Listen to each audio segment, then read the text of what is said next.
58 minutos no Acre, estamos de volta conversando com o Nilo da CGU. Quero agradecer aqui o representante da CGU no Acre, o homem que manda prender e soltar na CGU.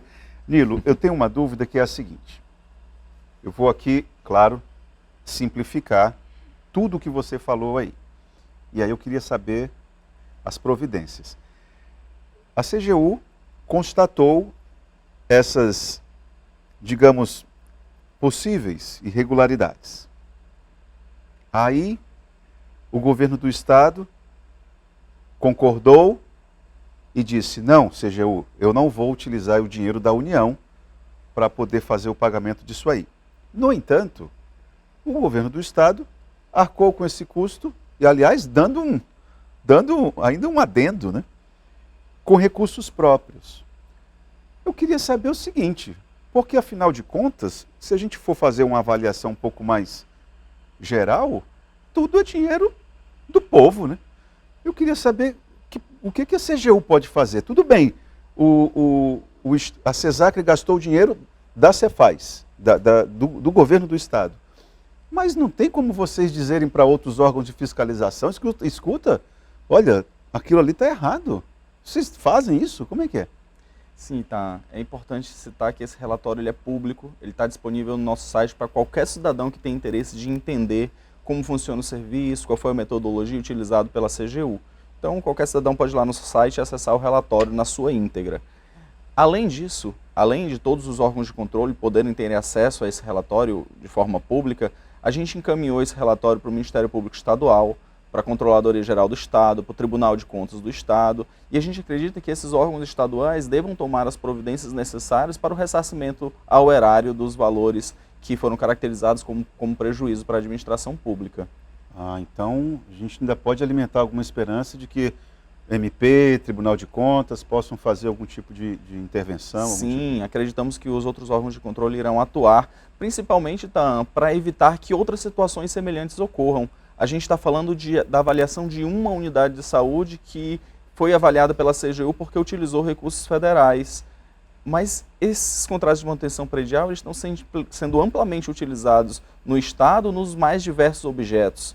Então é importante que os órgãos de controle estaduais estejam atentos à utilização dos contratos de manutenção predial de forma desvirtuada, como contratos guarda-chuvas, com objetos incertos e indefinidos, com locais incertos e indefinidos, sem a realização de planos de manutenção predial que são necessários para contratos desse tipo, sendo utilizados para reforma ou para a realização de outros serviços que não são caracterizados como simples serviços de engenharia, como os serviços de manutenção predial. Nós temos aí, como a gente falou no início, uma adesão à ata de registro de preço. Então, a Secretaria de Educação já realizou serviços de manutenção predial em diversas escolas, utilizando um contrato muito semelhante a esse. Então, a gente acredita que os órgãos devem estar bem atentos a serviços dessa natureza para evitar prejuízos para a administração, prejuízos para a sociedade, prejuízos para os cofres estaduais, os cofres do contribuinte estadual. A gente vive num estado hoje que tem diversas dificuldades relacionadas à renda, relacionado à pobreza, à falta de emprego, à segurança pública. Então é importante a gente estar atento nos gastos públicos e na melhoria da qualidade desses gastos públicos. Qualquer bocado, meu amigo, por aqui faz falta. A Marcela mora no bairro 6 de Agosto, na beira do rio Hidalgo de Lima? É isso? Olha, eu gostaria que vocês me informassem. Isso aqui é uma outra situação, não é uma pergunta direta para você. Vou passar a sua pergunta para a produção, tá, Marcela? Nilo, eu queria saber de você o seguinte: tem mais alguma outra coisa do cronograma que você acha que é importante você destacar? Então, é muito importante eu enfatizar a responsabilidade da CGU na publicação de um relatório, na publicação de achados de auditoria. Eu falei, esse relatório ele vem sendo enviado para a CESACRE, a CESACRE é ouvida em relação a esse relatório há quase um ano. É importante também destacar que eu, pessoalmente, como superintendente, não estive em nenhuma oportunidade na unidade de Assis Brasil, porque não foi possível devido à agenda de compromissos.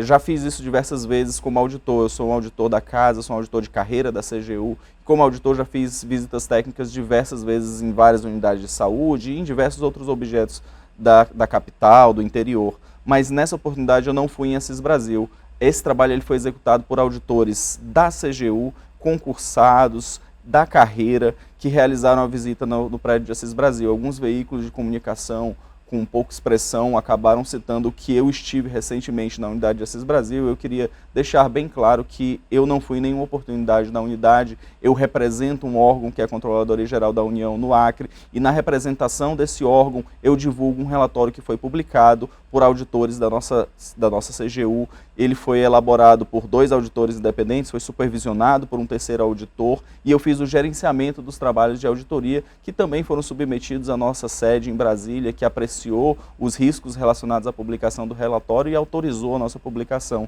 Esse trabalho ele vem sendo executado há mais de 1 ano, não é um trabalho prematuro, não é um trabalho que a gente publicou da noite para o dia, não. A gente ouviu em diversas oportunidades o órgão auditado, a CESACRE foi ouvida em diversas oportunidades e concordou com a maioria dos nossos achados, e a manifestação da CESACRE, todas as manifestações da CESACRE estão disponíveis também no relatório de auditoria.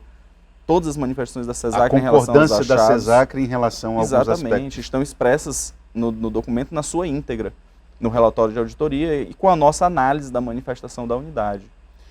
Eu vou reforçar o que você disse, pegando carona com o que dois telespectadores já disseram aqui. E imagine que isso nós estamos falando em relação à unidade de Assis Brasil, né? Nós podemos imaginar o que pode acontecer em outras áreas, em outros segmentos da gestão pública também, né? É importante que os órgãos de controle estejam atentos. A gente avaliou somente a unidade de Assis Brasil, mas esses contratos de manutenção predial eles são utilizados em diversos locais da cidade, tanto na capital como no interior. Então é importante que os órgãos de controle estadual estejam atentos à utilização de recursos dos cofres estaduais nesses pagamentos. Por que essa unidade de Assis Brasil? Foi aleatório ou houve um critério? Não, sim, houve um critério. A unidade de Assis Brasil foi a única que utilizou recursos federais. A gente fez uma atuação prévia, uma atuação preventiva desse contrato da CESACRE. Assim que ela realizou a adesão à ata de registro de preço, nós já instauramos um procedimento de auditoria. E quando nós instauramos esse procedimento, nós já nos deparamos com uma nota de pagamento da unidade de Assis Brasil, que utilizaria a fonte chamada de fonte 400. Eles dividem por número as fontes, a fonte 400 é a fonte que se refere aos recursos do Sistema Único de Saúde, do SUS. Tratando-se de verba federal, nós temos competência para fiscalizar a unidade de Assis Brasil. Então, por isso que a unidade de Assis Brasil foi selecionada, porque quando a gente instaurou o processo, havia uma nota de pagamento utilizando recursos da fonte 400 do Sistema Único de Saúde na unidade de Assis Brasil. Então, nós fiscalizamos essa unidade. Posteriormente, após a nossa fiscalização, eles alteraram a fonte de 400 para a fonte 100, que são recursos próprios.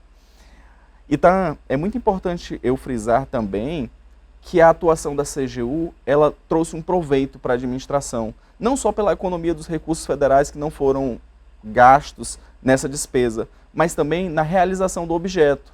Tem-se notícias de que essa unidade de saúde está pronta, que essa unidade de saúde foi entregue para a população. Inclusive, os executores da obra, empresas executoras, enviou fotos para a CGU após o trabalho de auditoria, informando que a unidade de saúde foi executada. Então, o trabalho da CGU foi proveitoso não só para evitar o gasto, mas para acelerar a execução da obra. Mas para acelerar a execução da obra, que no momento da auditoria estava com a execução parada. Exatamente. Inclusive reconhecida pela própria gestora da unidade. Exatamente. Queria saber, olha, tem aqui um telespectador, o Paulo, ele está dizendo o seguinte, olha, pede para a CGU fazer uma auditoria no almoxerifado de consumo.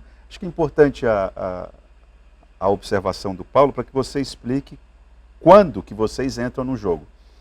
Boa tarde, meu nome é Paulo. Pede para a CGU fazer uma auditoria no almoxerifado de consumo da Secretaria de Estado de Saúde.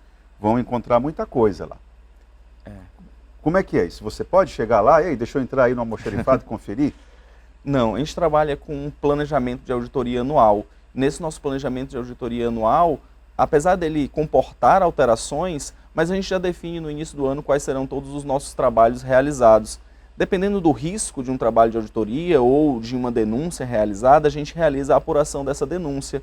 principalmente se tiver recursos federais. Acredito eu que no almoxarifado da CESACRE, muitos dos itens são adquiridos com recursos federais. Então, aconselho o telespectador a formalizar uma denúncia no site da CGU, no sistema Fala BR, Muito bacana. nas nossas plataformas disponíveis na internet. Inclusive, ele pode fazer isso de forma anônima, sem se identificar, informando quais são os pontos de riscos existentes. Baseado nesses pontos de risco, a CGU faz uma análise do que pode ser feito, se será feito um trabalho de avaliação, ou um trabalho de apuração, ou até mesmo um trabalho de consultoria, de forma a identificar algum dano ao erário, ou alguma oportunidade de melhoria da gestão. Porque a CGU também ela não trabalha só identificando prejuízos de contratação. Punição também, né? A gente também tem a intenção de contribuir com a gestão e contribuir com a melhoria da gestão, que ela possa utilizar os recursos públicos com qualidade, beneficiando a população necessitada. Muito bacana. A conselheira Nalu Gouveia esteve aqui antes de ontem, no Tribunal de Contas do Estado, e ela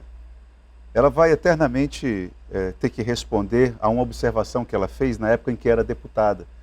Na época que ela era deputada, ela disse, num protesto que aconteceu em frente ao TCE, de que aquele prédio ali era um tribunal de faz de conta. O trabalho do TCE era um trabalho de faz de conta. E hoje ela é conselheira, por essas ironias que a política constrói. Bom, o fato é que ela disse o seguinte: o tribunal ainda é de faz de conta. Disse antes de ontem. E falou o seguinte, olha, por quê? Porque ela precisa estar mais em cima do lance. A mesma observação que ela faz, eu transfiro para você. A CGU, ela consegue hoje estar mais em cima do lance, ou o que ela avalia já é o defunto já posto ali no caixão? Como é que é? Ótima pergunta, tá? Que eu vou dar relevância ao nosso trabalho preventivo. A gente trabalha em muitos casos de forma preventiva, e esse caso da CESACRE, que se transformou, que teve como resultado o relatório de auditoria publicado de manutenção predial, ele foi um trabalho preventivo. O que é um trabalho preventivo? É um trabalho que a gente consegue agir antes da despesa ser executada, antes do prejuízo ao erário. Então a gente executa diversos trabalhos de forma preventiva. Não só na CESACRE, como também nos órgãos federais, que são nossos principais clientes, como o DENIT, Universidade Federal do Acre, Instituto Federal do Acre. Nós realizamos trabalhos em todos esses órgãos e a gente realiza diversos trabalhos preventivos. A nossa atuação, a gente preza que seja preventiva, até para gerar um caráter educativo no órgão, para prevenir que a despesa seja executada ou o prejuízo seja efetivado antes que ele aconteça. A gente tenta, como a conselheira Nalu falou, a gente tenta estar em cima do lance. Nem todas as vezes a gente consegue, muitas vezes a gente instaura um trabalho após já ter havido execução de despesa, após já ter havido algum prejuízo, e isso pode acontecer, é normal, mas a gente tenta estar trabalhando mais próximo da gestão, mais próximos aos acontecimentos que a gente entende que tem mais proveito, que tem um resultado mais adequado. Tem muita gente que está nos assistindo e que está raciocinando o seguinte: bom, esses indícios que a CGU encontrou, essas situações todas, se for constatado um responsável pela situação, que punições são previstas? Como é que a gente pode... Que expectativa o cidadão pode ter de que alguém vai ser punido por uma suposta irregularidade? Aí a gente adentra em outras instituições do Estado, de Justiça defesa Federal, do Estado, etc. como inquéritos policiais, como ações judiciais que vão realizar a punição dos investigados, mas tudo depende de uma apuração mais aprimorada por outros órgãos de controle, como Polícia Civil, Polícia Federal, Ministério Público Estadual. A gente acredita que a partir do trabalho publicado pela CGU, esses órgãos possam ter acesso a essas informações e realizar as devidas apurações para constatar os efetivamente responsáveis por essas ações. Perfeito. Nilo, queria agradecer a tua participação, não deu tempo de falar a respeito, inclusive, do trabalho da CGU junto aos municípios. Vocês escolhem um município, né, por ano, né? Geralmente por sorteio. Por sorteio, que infelizmente não vai dar mais tempo, mas eu quero agradecer. Qualquer novidade, lembra da gente. Pode deixar, tá? Muito obrigado pela oportunidade. Obrigado também. Vamos para o intervalo? Já voltamos.